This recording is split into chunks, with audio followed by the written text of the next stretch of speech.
ಹಾಕಿ ಇಲ್ಲಿ ಗ್ಯಾಪ್ ಬಂದಿಲ್ಲೆಲ್ಲ ಕುಚ್ಚು ಕಟ್ಕೊತ ಹೋಗ್ಬೋದು.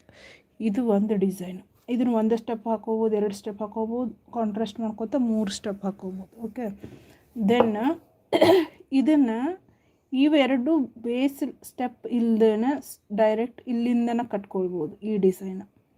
ಓಕೆ, ಅದೊಂಥರ ಡಿಸೈನ್. ಆಮೇಲೆ ಇದನ್ನು ಕಟ್ಟಿದ ಮೇಲೆ ಕಟ್ಟೋದು. ಇದನ್ನು ಕಟ್ಟಿದ ಮೇಲೆ ಇದು ಒಂದು ಸ್ಟೆಪ್, ಒಂದು ಆರ್ಚ್ ಹಾಕಿನೂ ನೆಕ್ಸ್ಟ್ ಬಾಜು ಕುಚ್ಚು ಹಾಕೋಬೋದು. ಈ 2 ಡಬಲ್ ಆರ್ಚ್ ಮಾಡಿಕೊಂಡು ಇಲ್ಲಿ 3 ಕುಚ್ಚು ಹಾಕೋಬೋದು. ಇಲ್ಲ ಒಂದು ಕುಚ್ಚು ಬರೋ ಥರ ಒಂದು ಕುಚ್ಚಿನ ಗ್ಯಾಪ್ ಬಿಟ್ಟು ಮತ್ತು ಇಲ್ಲಿಂದ ಆರ್ಚ್ ಬರೋ ಥರನೂ ಮಾಡ್ಕೊಳ್ಬೋದು. ಓಕೆ, ಅದೊಂದು ಡಿಸೈನ್.